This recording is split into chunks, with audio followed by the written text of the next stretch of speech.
नमस्कार। आज बात करेंगे बांग्लादेशी मुसलमानों के बारे में। जिस तरीके से भारतीय जनता पार्टी के हार्डकोर नेताओं ने इस देश में हिंदू मुस्लिम के नाम पर देश को बांट रखा है, देश में जिस तरीके का माहौल है कि आजकल कोई भी दाढ़ी वाला व्यक्ति मिल जाता है तो एक आम इंसान उनको शक भरी निगाहों से देखता है। इस तरीके का एक माहौल समाज में या देश में बनाने का प्रयास किया जा रहा है, जिसका एक उदाहरण कल सुप्रीम कोर्ट द्वारा जमानत दिए गए एक पत्रकार के रूप में है कि केरल के एक पत्रकार को सिर्फ शांति भंग के मामले में, एक नहीं 4 पत्रकार हैं, उनमें से शांति भंग के एक छोटे से ऐसे मामले में 2 साल तक उसको जेल में रखा गया और कल सुप्रीम कोर्ट ने उसको सशर्त जमानत दी। इसी तरीके से मैं आपका ध्यान आकर्षित करूंगा कि जो गोदी मीडिया है, जो एक कह सकते हैं कि सरकार द्वारा प्रायोजित एक मीडिया है, वो इन सब बातों पर वो हमेशा एक तरीके से उन इश्यूज़ को सामने नहीं लाती है जिसके वादे बीजेपी ने 2014, 17, 19 में किए थे। किस तरीके के वादे किए थे? जैसे एक आम भाषा में इसको समझे तो 2014 और 17 में ये बोला गया कि जो अवैध तरीके से हिंदुस्तान में मुसलमान रह रहे हैं, ठीक है, चाहे वो बांग्लादेशी हो, रोहिंग्या हो, कोई भी हो, उनको बाहर निकालने का काम किया जाएगा। यहाँ तक कि उत्तर प्रदेश की योगी सरकार ने भी शुरुआत में बांग्लादेशियों को यहाँ से खदेड़ने का प्लान बनाया था। लेकिन क्या हुआ? लेकिन ये हुआ कि चुनाव बीतते गए, लोग उस चीज़ को भूल गए, लोग कोविड में आ गए, ठीक है, और ये चीज़ें बाईपास होती रही। आज की डेट में अगर हम बात करें तो बराबर इनकी संख्या पहले से ज़्यादा होती जा रही है। कोई भी मीडिया वाला इस पे बोलने को तैयार नहीं है कि आपने, अगर आप कहते मुझे सिर्फ हिंदुओं का वोट चाहिए, मुझे मुसलमानों का वोट नहीं चाहिए, तो जिन लोगों ने आपको वोट किया, जिन हिंदुओं ने आपको वोट किया, क्या उनकी आकांक्षाओं पे आप खरे उतर रहे हैं कि आप बोलते क्या है और करते क्या है? आप बोलते हैं कि इस देश से हम, जब चुनावी रैलियां होती है तो बोलते हैं बोलिए भारत माता की जय।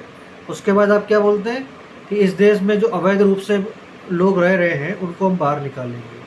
कितने, अभी तक गवर्नमेंट ने ये आंकड़ा नहीं दिया है कि कितने लोगों को इन्होंने हिंदुस्तान से बाहर किया है, एक चीज़। दूसरा, जिस तरीके से चरणबद्ध तरीके से बयान दिए जाते हैं हार्डकोर नेताओं का कि इस हिंदुस्तान में सबसे पहला और मोदी सरकार आने के बाद एक हिंदू राष्ट्र की मांग होनी चाहिए। आप ये सोचिए, उस हिंदू राष्ट्र में सबसे ज़्यादा अगर आप देखें तो हिंदुओं का डिस्क्रिमिनेशन हुआ है। और आज भी आप अगर देखें केरला, तमिलनाडु, कोलकाता, पश्चिम बंगाल, असम में अगर कन्वर्जन चल रहा है तो हिंदुओं का चल रहा है, किसी और का नहीं चल रहा है। हिंदुओं का कन्वर्जन चल रहा है और किसी का नहीं चल रहा है। क्या उस पर सरकार ने कोई कार्रवाई की? अभी कुछ दिन पहले मीडिया के माध्यम से मुझे जानकारी मिली कि कई ज़िले इस तरीके के हो गए हैं कि वो अल्पसंख्यक नहीं, वो बहुसंख्यक हो गए किसी एक समुदाय विशेष के। एक वरिष्ठ अधिवक्ता है सुप्रीम कोर्ट के, अश्विनी उपाध्याय जी, वो इस बात को कोट कर रहे थे कि कितने ज़िले बनते जा रहे हैं इस तरीके से, और वहाँ पर बीजेपी की सरकार है। जितने हिंदूवादी मानसिकता और हिंदू राष्ट्र की मांग करने वाले नेताओं को मैं बोलना चाहता हूँ, और जो एसी में बैठ के हिंदू हिंदू चिल्लाते हैं, उनको मैं बोलना चाहता हूँ कि ज़रा आंकड़े देखिए। आपकी बीजेपी सरकार में वो ज़िले, वो क्षेत्र धीरे धीरे वो किस ओर जा रहा है, ये आप खुद देखिए कि कथनी और करनी में कितना फ़र्क है। इस बीजेपी सरकार को जो चल रही है मौजूदा परिप्रेक्ष्य में, उसको आप देखिए कि आपसे बोला क्या जाता है, बोल के वोट क्या लिया जाता है और आखिरी में हो क्या रहा है। कि कितने तेज़ी से कन्वर्जन चल रहा है। बांग्लादेशी मुसलमानों के बारे में जो मैं आपको बता रहा था कि पश्चिम बंगाल, असम, यूपी, बिहार में इनकी संख्या दिन पर दिन बढ़ती जा रही है। बिहार में ज़्यादा समय तक बीजेपी ने रूल किया नीतीश कुमार के साथ, वहाँ पर कितने उन्होंने बांग्लादेशियों को बाहर किया, कोई आंकड़ा नहीं दिया आज तक। पिछले 6-7 सालों से सरकार चला रहे हैं योगी आदित्यनाथ, इन्होंने कितने बांग्लादेशियों को बाहर किया, कोई आंकड़ा या कोई भी प्रतिक्रिया इनकी नहीं आती है। सिर्फ खाली इवेंट मैनेजमेंट करना, सिर्फ खाली बयानबाजी करना, ग्राउंड पे हकीकत कुछ और होती है। इस बात को समझने की ज़रूरत है आज की डेट में कि बीजेपी ने जिस मुद्दों को लेकर सरकार में वो आई थी, क्या उन मुद्दों को लेकर वो संजीदा है, क्या उन मुद्दों को उन्होंने सॉल्व किया, कि सिर्फ खाली विधायकों को खरीद कर, सांसदों को खरीद कर और लोगों को डराकर जेल में डालकर वो शासन करना चाहते हैं। इस चीज़ को आपको समझना पड़ेगा कि आज की डेट में देश के क्या हालात हैं और सामाजिक और जाति के आधार पर और धर्म के आधार पर देश को किस तरीके से बांटा जा रहा है।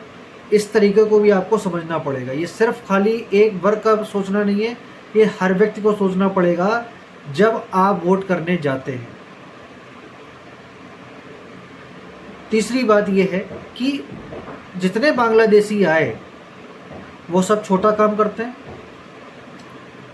कूड़ा उठाते हैं, कूड़ा बीनते हैं और जो मतलब अवैध कॉलोनियों में, अवैध जगह पे बनाकर अपने झोपड़पट्टी में रहते हैं।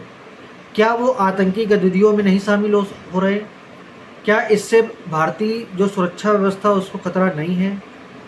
क्या ये जो संसाधन हम लोग हमारे किसान खेती करते हैं, राशन पैदा करते हैं, क्या ये संसाधन हमारे लोगों के लिए होने चाहिए तब वो उनको मुहैया हो रहे हैं? फर्जी आधार कार्ड बनते हैं, पैन कार्ड बनते हैं, अकाउंट खुल जाते हैं।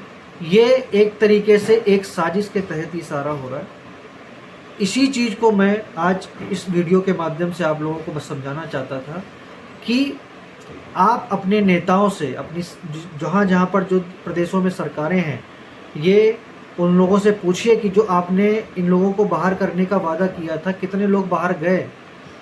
ये क्यों असुरक्षा का माहौल फैला रहे हैं?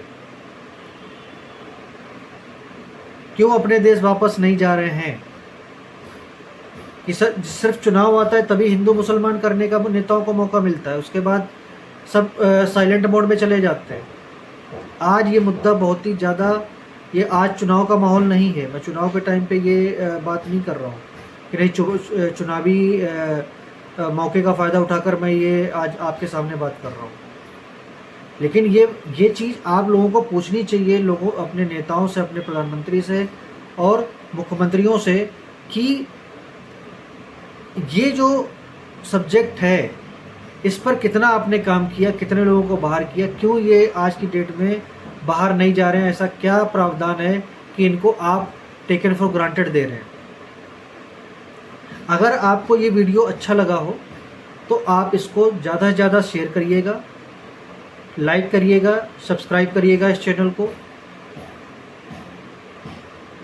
और कमेंट बॉक्स में कमेंट ज़रूर करिएगा, क्योंकि आपके कमेंट करने से और आपके लाइक और सब्सक्राइब करने से ही पता चलेगा कि मुझे और इस चैनल को क्या क्या इम्प्रूवमेंट करना है। क्योंकि ये जो मुद्दे हैं ये समाज से जुड़े हुए मुद्दे हैं। IBC ग्लोबल न्यूज़ हमेशा समाज और देश हित की बात करने वाला चैनल है। किसी की भावनाओं को, किसी के खिलाफ ये चैनल नहीं है।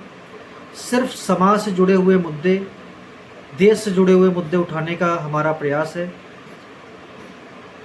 किसी व्यक्ति विशेष के खिलाफ ये चैनल नहीं है। इसी सबको ध्यान में रखते हुए अगर आपको आज की ये वीडियो अच्छी लगी हो तो ज़्यादा से ज़्यादा शेयर करिए, लाइक करिए, शेयर करिए और सब्सक्राइब करिए। बेल बटन ज़रूर दबाइएगा, जिससे कि जो भी वीडियो, जो भी न्यूज़ यूट्यूब पे आए वो आपको नोटिफिकेशन में आपको मिल सके। आज के लिए इतना ही। नमस्कार।